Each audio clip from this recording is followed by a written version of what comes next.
নমস্কার, আমি স্বপ্নার কিচেন থেকে স্বপ্না বলছি।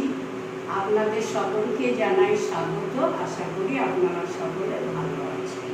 আচার বানাচ্ছি। নুন ঢেলে নিলাম,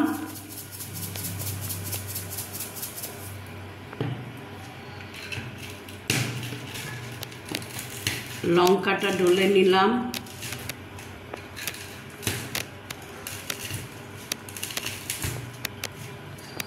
এবার এই আমটা গ্রেটার দিয়ে ঘষে নেব।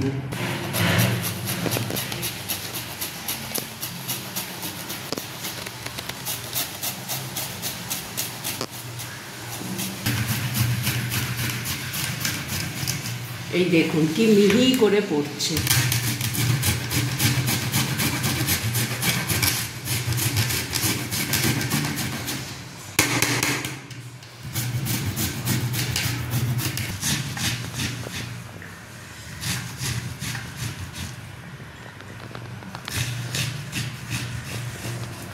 ব্যাস ব্যাস, আম ঘষা কমপ্লিট।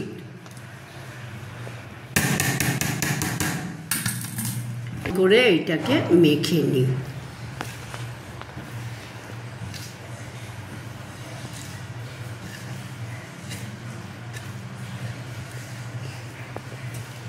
উনুনে রান্না ছাড়াও এইভাবে আমের আচার করে ভাত খাওয়ার পাতে ভাতের সঙ্গে খাওয়া যায়। এইভাবে আপনারা তৈরি করে খাবেন।